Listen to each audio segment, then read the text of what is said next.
Здравствуйте! В эфире информационная программа «Настоящее время. Азия». В пражской студии я, Динара Аргин. Сегодня в выпуске.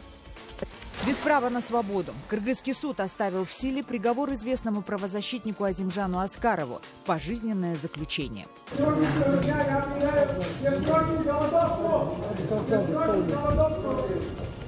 Кто кому должен? Голодающие казахстанские нефтяники из-за своей забастовки сами остались в долгах. Было политическое решение прекратить эту голодовку, потому что власть была намерена полностью сорвать голодовку, сорвать протест. Не для слабонервных. Авиакатастрофа вскрыла ужасающее положение кыргызских патологоанатомов. Как на самом деле обстоят дела в моргах Бишкека. Эксклюзивный репортаж «Настоящее время. Азия». Вот здесь трещина. Вот сверху вот здесь туалеты, видите, да? Туалеты. И оттуда и капает. Но когда этот там забивается, вот здесь, когда я прохожу санитаром, я говорю, чтобы не капнул в голову, чья-то моча или что-то. Под присмотром старших Россия, Турция и Иран смогли заставить стороны сирийского конфликта подписать совместную декларацию «Включение из Астаны». Результатом встречи в Астане стало заявление России, Ирана и Турции о создании трехстороннего механизма по мониторингу режима прекращения огня в Сирии. Пожизненное заключение. В Кыргызстане оставлен без изменений приговор известному правозащитнику Азимжану Аскарову. Он признан виновным в организации межэтнических столкновений в городе Ош в 2010 году. Аскаров в знак протеста против пожизненного приговора заявил, что начинает голодовку.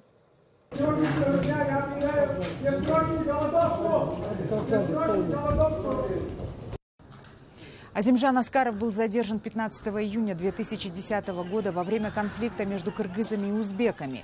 В результате столкновений 400 человек погибли, десятки людей пропали без вести. По заявлению правоохранительных органов, по призыву Аскарова была перекрыта трасса Бишкек-Ош, избиты милиционеры, а один из сотрудников сожжен. В том же 2010 году Аскарова приговорили к пожизненному лишению свободы. Правозащитники называют решение судей политически мотивированным. В соответствии с законодательством Кыргызстана и с обязательствами мы ожидали справедливого судебного разбирательства и, конечно, финального приговора, вердикта. Почему? Потому что это не только судьба Аскарова, это судьба кыргызстанцев, как сказала Динара Шархунова. Почему? Потому что мы знаем, что у нас нет независимой судебной системы, да? Но есть прецеденты, когда судьи доказывают, что в Кыргызстане можно добиться правды. Поэтому это было очень печально и трагично. И весь процесс, который проходил в Чувском областном суде, в здании департамента КСИН, он говорил о том, что все суды, да, они носили такой формат карательный. И когда мы давали защиту ходатайства, ни одно ходатайство не было принято и не было исследовано судом, когда оно должно быть очень равно исследовано и так далее. Да? И для нас очень большая трагедия. Почему? Потому что все те свидетельские показания жертв пыток, да, 6 людей, которые вместе с Аскаровым якобы обвиняются во всех этих преступлениях, да, они не были учтены судом. И сегодняшний приговор, вот мы читали на кыргызском языке, сейчас мы его переводим на русский язык, да, он говорит о том, что это действительно политически мотивированный вердикт. Во время своего выступления подсудимый заявил о незаконно предъявленных обвинениях и о своей полной невиновности. Его адвокаты призвали суд оправдать Аскарова в связи с отсутствием состава преступления. Они намерены обжаловать приговор в Верховном суде. В Казахстане вынесли приговор сотрудникам нефтесервисной компании Oil Construction Company, которые более 2 недель проводили голодовку. 28 нефтяников обязали выплатить компенсацию своему работодателю на сумму более 3,5 миллионов тенге. Это почти 11 тысяч долларов. Нефтяники требовали регистрации Конфедерации независимых профсоюзов, которая была ликвидирована в начале года. В акции участвовали сотни человек. Однако власти республики так и не вышли на переговоры. Вместо этого решением суда голодовка была признана незаконной. Однако бастующие отказались прекращать акцию протеста и заявили, что пойдут до конца. Тем не менее, голодовка была прекращена после ареста лидера профсоюза компании OCC Амина Илюсинова и инспектора по труду этого профсоюза Нурбека Кушакбаева. С 21 января они находятся под арестом в Астане. У нас на связи журналист Жанбулат Мамай, который следил за ситуацией в Западном Казахстане. Жанбулат, здравствуйте. По нашим данным, голодовка проходила в рамках закона. Тогда о каком ущербе работодателю идет речь? И почему власти республики не захотели встретиться и договориться с нефтяниками? Здравствуйте, Динара. На самом деле никакого ущерба нефтяники компании, в которой работают, не нанесли, ни компании, ни государству. Они продолжали работу, производство не останавливалось, но они отказались от приема пищи. То есть фактически никакого ущерба не было, абсолютно ни ТИНа, ни государству, ни компании Oil Construction Company, нефтяники, рабочие они не нанесли. То есть откуда эту сумму взяли, почти 3,5 миллиона тенге они должны выплатить, остается непонятным. Это был вопрос политической плоскости, потому что было политическое решение прекратить эту голодовку, потому что власть была намерена полностью сорвать голодовку, сорвать протест.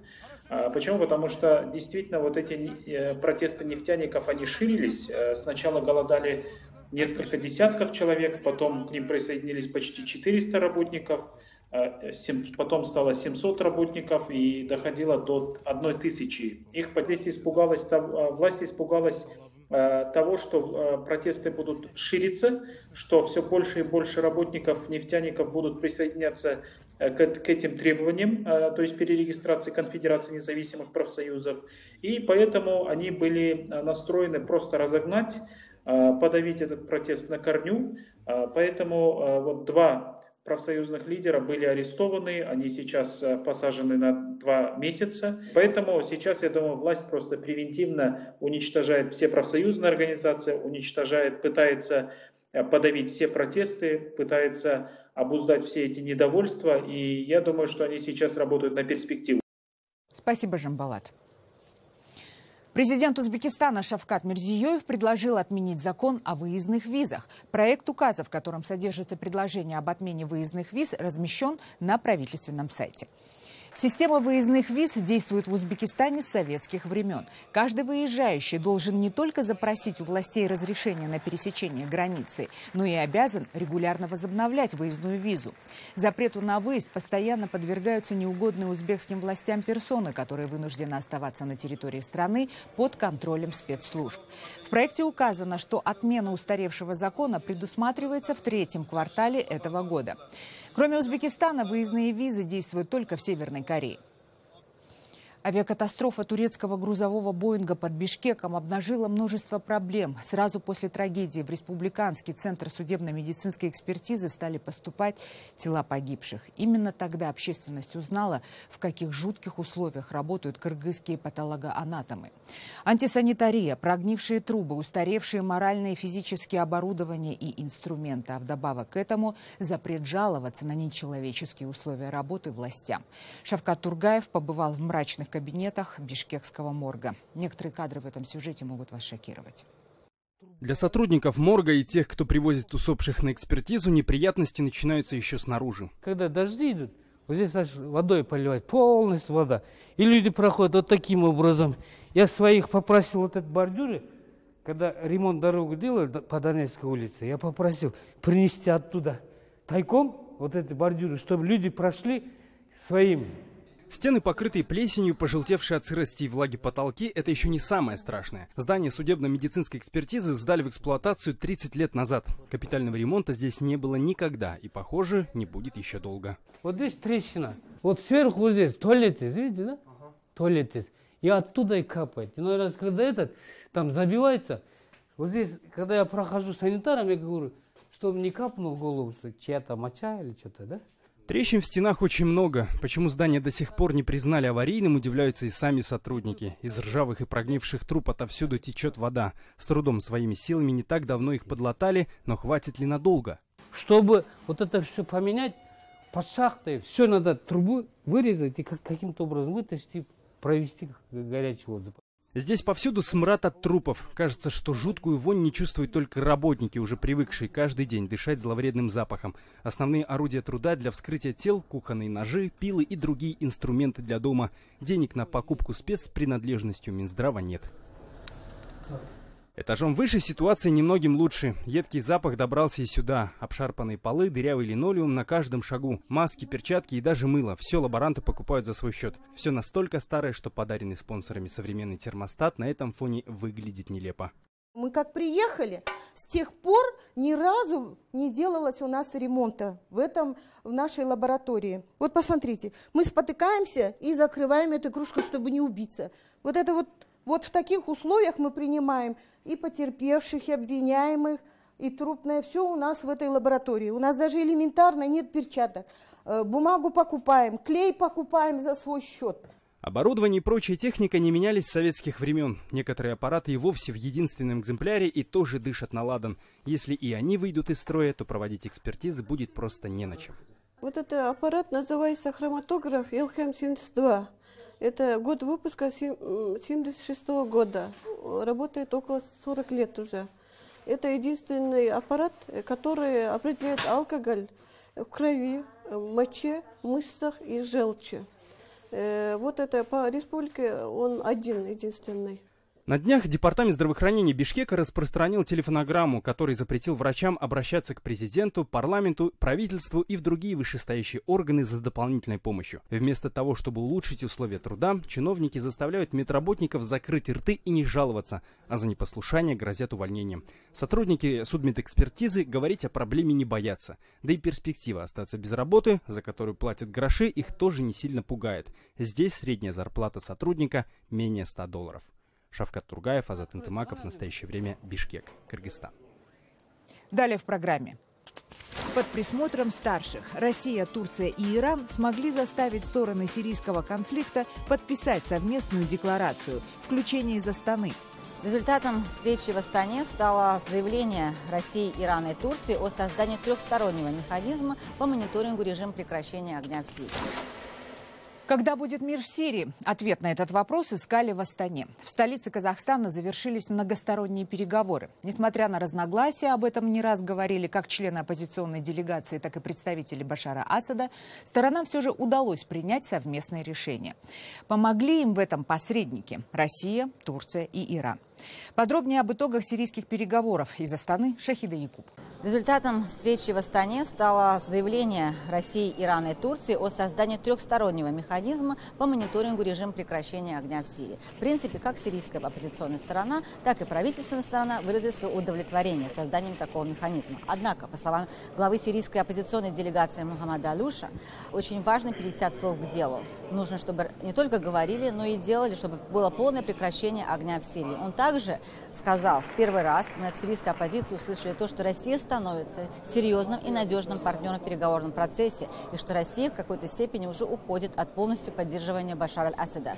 В то же время глава сирийской правительственной делегации Башар аль-Джафари сказал, что все обвинения в отношении Ирана, а Иран обвиняет в том, что он поддерживает режим Башара аль-Асада, а также отправляет в Сирию свои шиитские формирования, представитель сирийской правительственной делегации сказал, что это все неправда. Пригласил другие вооруженные оппозиционные группировки подключиться к переговорному процессу и сказал, что в следующий раз они будут более детально обсуждать режим прекращения огня. Насчет режима прекращения огня на этой встрече сирийская оппозиционная делегация передала целый список требований по их предложению по выполнению режима прекращения огня и дала правительственной делегации неделю для того, чтобы на это ответить. Опять-таки хочу подчеркнуть, что две делегации не общаются с друг другом напрямую. Все переговоры ведутся через посредников, то есть через Турцию, через Россию и через ООН.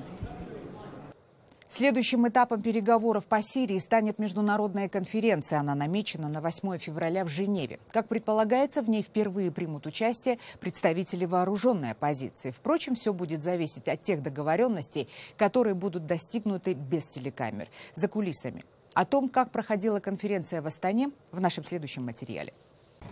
За 6 лет войны это первая встреча представителей сирийского правительства и полевых командиров оппозиции. И это уже большое достижение посредников этих переговоров – Турции и России. Участники астанинской встречи не ставили перед собой амбициозных задач. Главной целью было укрепление режима прекращения огня и обозначение линии разграничения между сирийской армией и оппозицией. Мы не собираемся обсуждать политические вопросы на этих переговорах. Мы будем обсуждать только прекращение огня. Однако сразу после начала переговоров начались проблемы. В прессе вышел глава сирийской правительственной делегации Башар аль-Джафари и назвал оппозиционных командиров террористами. Он также сказал, что они не приехали на встречу готовыми. Фронт Нусра – террористическое образование по определению Совета Безопасности ООН. Действия сирийской арабской армии против этих террористов, лишивших питьевой воды 7 миллионов человек, не является нарушением договоренности. Это ложное толкование соглашения. Однако, по словам западных дипломатов, принимающих участие на встрече, сирийская правительственная делегация приехала без особого желания о чем-либо договариваться. Их просто заставили россияне, сказал один европейский дипломат в беседе с нами. России сейчас надо добиться политического результата. Время работает против них. Военная кампания за город Алеппо стала переломным моментом войны в Сирии. В течение последних 5 лет войны восточная часть города находилась в руках у оппозиции. 1,5 месяца бомбардировок российской и сирийской авиации полностью разрушили восточные кварталы и заставили оппозиционные формирования отойти. В то же время Россия и Турция вели переговоры с противоборствующими сторонами по прекращению боевых действий. Соглашение о перемирии было подписано в декабре прошлого года и, в отличие от предыдущих, пока еще держится. На вопрос о том, доверяет ли оппозиция России, которая бомбила и продолжает бомбить их позиции, сирийские командиры отвечают так. Мы до сих пор настроены скептически. Сложно поверить в то, что люди, которые бомбили Алеппо пару недель назад, а в городе тогда находилось более 200 тысяч мирных жителей, будут частью мирного соглашения. Но они активно работают в этом направлении. Мы хотим верить в это. Но мы хотим также увидеть действия. Сирийская оппозиция неоднородна. По разным данным, она состоит из не менее 25 различных вооруженных формирований, как нерелигиозных, так и умеренно религиозных. Все они оперируют независимо друг от друга, и это серьезно затрудняет переговорный процесс. В то же время на стороне правительства Сирии сражаются иранские военизированные формирования. Речь идет о подразделениях афганцев-шиитов и шиитов из Пакистана. Более того, на стороне правительства сражается ливанское движение Хезболла. Иран – традиционный сторонник сирийского режима. На нынешних переговорах он не является посредником. Режим привел около 60 шиитских группировок, кстати, не только иранских, но группировок из Афганистана и Узбекистана. Башар аль-Асад привел всех шиитов-террористов в этом мире воевать в свою страну. Ни сирийская оппозиция, ни сирийские правительственные представители не готовы встречаться лицом к лицу. Обе стороны говорят, что предпочитают общаться через посредников. Таким образом, оппозиция разговаривает через турецких дипломатов, а правительство в основном через иранских. Шахида Якуб, в настоящее время, Астана. Знаменитая Потемкинская лестница в Одессе разрушается, и это сразу после начала реконструкции. Памятник архитектуры восстанавливают с лета. И вот с приходом зимы бетонные конструкции начали разрушаться, а гранитная плитка отваливаться. В мэрии заявляют, все в порядке, работы идут по плану. Из Одессы Всеволод Ананьев. Тут даже остатки цемента.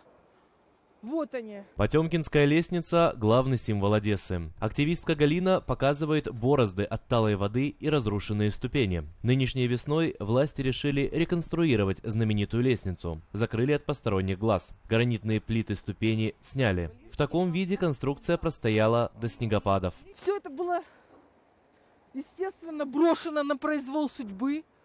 Вот буквально в конце декабря ракушняк не был покрыт никаким материалом, и в результате мы получили вот то, что мы имеем. Ракушечник – очень нежный камень. От влаги становится мягким, легко разрушается. Именно из него состоит основная часть Потемкинской. Не было установлена гидрозащита на зиму. То, что здесь растаяло огромное количество снега, который не стек, не дошел до низу. Он весь впитался в ракушечник в незащищенных местах. Это видео активисты сняли сразу после оттепели. Основание лестницы напиталось влагой и промерзло. Оно может обрушиться. Такой объект, он не может исчезнуть. Даже если он рухнет, его все равно отстроят и восстановят. Но будет ли это памятник? Это уже не памятник. За аутентичность лестницы одесситы боятся и по другой причине. Старые гранитные плиты в некоторых местах заменяют новой плиткой. Хорошо видно, что лежит плитка сверху на них, да, причем плитка, которая разложена уже какими-то там слоями. Опять же начинаешь думать, ребят, может вы все-таки решили куда-то девать этот старый гранит и вместо него положить новую вот эту тонкую плитку, которая неизвестно какого качества, неизвестно как она продержится и так далее. Власти свою вину признают, но пытаются оправдаться. Основные конструктивные проблемы, имевшие место до недавнего времени, ликвидированы на 100%. То есть мы конструктивную надежность техническую надежность восстановили на 100%. Споры о сохранении аутентичности памятника власти считают надуманными. Главное мы сделали. Мы спасли лестницу как инженерное сооружение. А одеть это в гранитную одежду, не в гранитную одежду, не одеть вообще в одежду, это уже вопрос. Работы по укладке одесской плитки неоднократно оборачивались скандалами. Активисты убеждают, подрядчики связаны с мэром города Геннадием Трухановым. Цены работ многократно завышены. Летом одесситы проводили у здания мэрии флешмоб. Человек в маске мэра выкладывал золотую плитку. Всеволод Ананьев, в настоящее время, Одесса. В Париже открылся первый во Франции казахский культурный центр «Коркыт», названный в честь легендарного тюркского поэта-песенника. Он был создан по инициативе Ассоциации казахстанцев во Франции, которая провела уже множество музыкальных, театральных, литературных и спортивных мероприятий, познакомивших жителей Франции с культурой Казахстана.